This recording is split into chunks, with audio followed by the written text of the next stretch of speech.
Breaking news. Breaking news. Breaking news. Cameroun. Le ministère des Affaires sociales et l'Organisation internationale pour les migrations travaillent en synergie pour lutter contre la traite et le trafic des êtres humains. Merci de rester sur CNN. Breaking news. Breaking news. Le ministre des Affaires sociales, Pauline Irène Guéné, a présidé ce 15 juillet 2024 la campagne d'affichage pour la lutte contre la traite des êtres humains et le trafic des migrants à l'aéroport international de Douala. C'était en collaboration avec l'Organisation internationale pour les migrations. Le dédouanement des affiches s'est déroulé en présence du ministre des Transports, Jean-Ernest Massenangale Bibeye, du secrétaire général des services du gouverneur, Aboubakari Aman Tioto, représentant du gouverneur de la région du littoral, du préfet du Vouri, Siliar Marie Vogo. L'Organisation internationale pour les migrants, principale organisation des Nations Unies qui favorise les migrations humaines ordonnées, a réaffirmé son engagement dans cette lutte. De réponse de l'OIM en faveur de cette personne. C'est la raison pour laquelle il nous a semblé pertinent d'inscrire dans le programme de cette cérémonie de dévoilement des affiches sur la traite des personnes à l'aéroport international de Douala un atelier de renforcement des capacités des principaux partenaires étatiques de la société civile et du secteur privé qui sont impliqués dans la mise en œuvre des programmes d'assistance au retour volontaire et à la réintégration de l'OIM.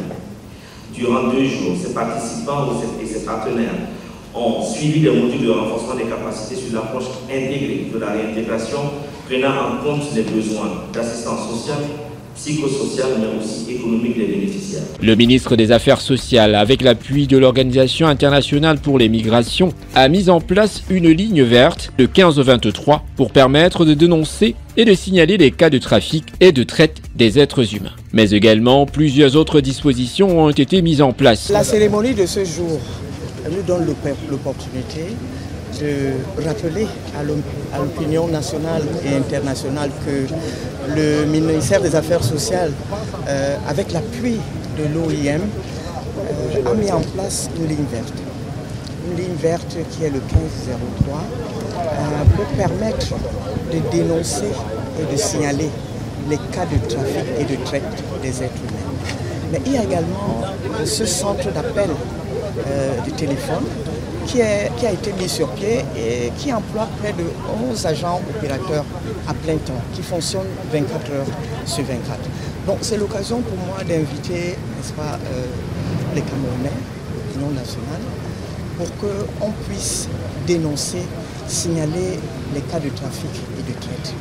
Et c'est aussi, n'est-ce pas, l'occasion de briser le tabou, de briser la loi du silence pour ces cas que nous avons cités. C'est donc au total 514 cas de trafic qui ont été pris en charge par les services compétents du ministère des Affaires sociales en 2022, dont 190 cas sur l'ensemble du territoire, avec plus de 30% dans la région du littoral.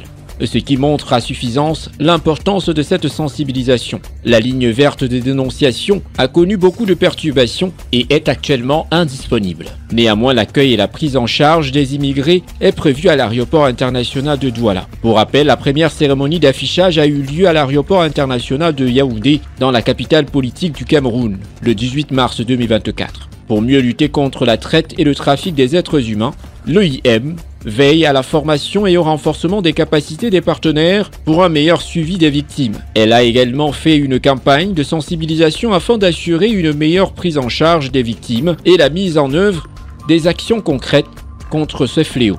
À date, c'est déjà 24 membres formés, parmi lesquels 4 d'entre eux ont reçu des attestations de fin de formation, de l'approche intégrée, de la réintégration des membres des personnalités présentes. Merci d'être sur CNN, la télévision autrement. Les programmes se poursuivent. Retrouvez toute l'actualité afro-mondiale en ligne et en multidiffusion sur CNN, C-Web Info et plateformes digitales, Facebook, YouTube, Instagram et en simultané sur Radio Voltage 2.